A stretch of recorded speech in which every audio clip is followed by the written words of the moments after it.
So let's talk about promo videos. It's the final tournament of the season. You can look at the celebration that Center Ice when the OHL Cup is won. It means a lot. It's such a high pressure situation, and it is the best kids going up against the best kids.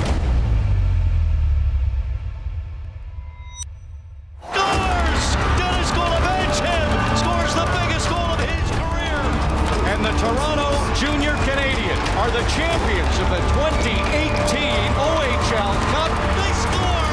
Brennan Osmond wins it for the Don Mills Flyers with an OHL Cup championship. What's going on, guys? Thanks for coming back. Hope you're all doing fantastic. This video, I am talking all about promo videos, my favorite videos to edit, and I think it's what I'm best at. I want to show you guys everything I know about editing promo videos, shooting, and just overall my process to make them f***ing epic.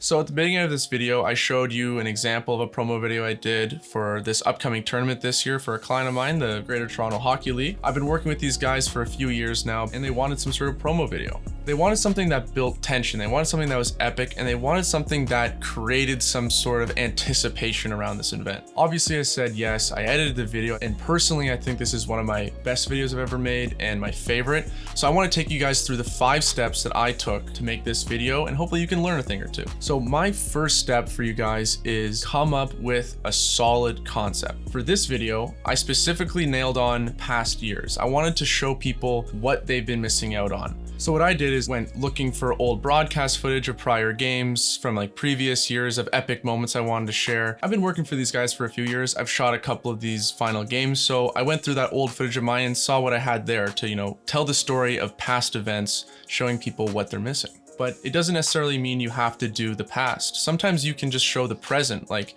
if you were filming prior games in the year, like who is like the upcoming talent of this year, or let's say you want to look towards the future and maybe you're showing old footage of players who played in this tournament and where they are now, and it kind of shows who are these kids and what's the future of these players who are playing in this tournament, where are they going to be headed. And all these are good ideas to come up with some sort of concept to show off what you're trying to sell. My second tip for you guys is pick the right song, and this is everything. The first question you have to ask yourself is, what's this video for? What's the tone? What's the style? What's the feeling? Because that's all very important to know before you pick your song. I knew with this video, it's going to be epic. I know it's going to be very grand and big because it's the biggest tournament for these kids in all of Canada. So I wanted to make sure this song can match the intensity and purpose of this tournament. So I found that song on Artlist and I went through the cinematic sounds and I luckily stumbled across this gem. I wanted this song to have an epic build. I wanted it to have an epic drop, and I wanted to have an epic abrupt ending. So I made sure that those 3 things that I wanted were in the song that I picked, and I wouldn't settle until I found one of those songs. Oftentimes the finished version of the song isn't always perfect and it's not always going to match your video. Maybe it's a bit too long. So that's where shortening it in the editing room and cutting it down to something maybe 1 minute, 30 seconds is where you got to come in and get a little creative with it. So really you got to find the right song that matches the tone you're trying to build, but also you have to make sure that song is editable. You got to make sure that song can be manipulated to fit exactly what you need. Now, tip number 3, I think this,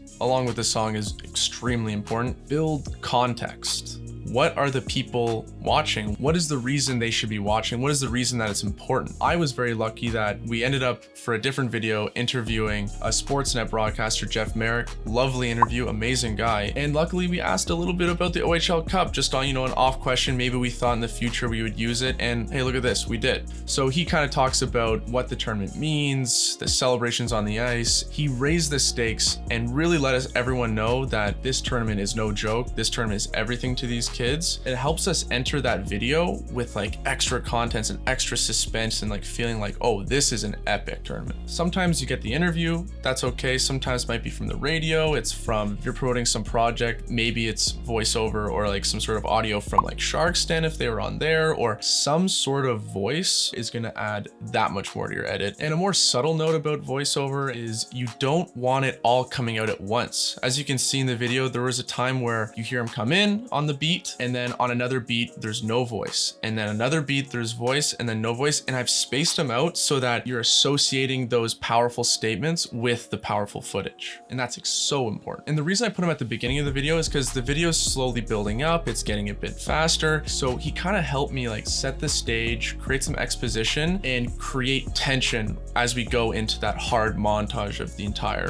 promo. So along with building context, hastening the edit, and creating some sort of suspense, showing like what is like the point of this tournament or what you're selling. And this tournament is to win the OHL Cup. It's this big trophy. And when I was proposed with the idea to do this video, I asked them, hey, can we actually get the trophy itself with a light, and can we shoot it in a dark room so it's this moody thing that's like kind of a dream for these kids, and mix it in, flash it in, like create some sort of foreshadowing to show people like what are people fighting for. And overall, this adds more context. It builds the suspense and creates some sort of tension to what you're about to watch. So tip number 4 is one of my favorite. It's creating some sort of sound design around the music and the video that you're showing. The reason it's my favorite is because you're trying to find a way to create some sort of like sonic experience that's not with the song, that creates more atmosphere. So the first thing I'll touch on with sound design is the broadcast footage and aligning it with parts of the song where it was quiet. So you can hear the kids screaming like woo when they won as it was coming slower in the beginning. I added in like crowd noise, kids cheering, the announcers saying, and they scored and they win. And all this does is build more of like an environment that you're gonna experience if you go to this game. The point of this video is to get people to go to the goddamn game. And if I can show you that this game is hype, if this game is loud, then people are like, wow, I wanna be involved with that too. I also used a lot of impacts, whooshes, like little like sharp sounds. All this does is like create an extra layer to the song, because sometimes the song needs that extra riser, that extra like whoosh or impact to make it really punch more. The music is great, but why not make it better? And sometimes adding more sounds can just add that extra oomph. So I want to show you guys a little snippet of the video where there is just sound effects, voiceover, no music, and see how it adds an extra layer. It's the final tournament of the season. And you can look at the celebration at center ice when the OHL Cup is won. It means a lot. It's such a high pressure situation, and it is the best kids going up against the best kids.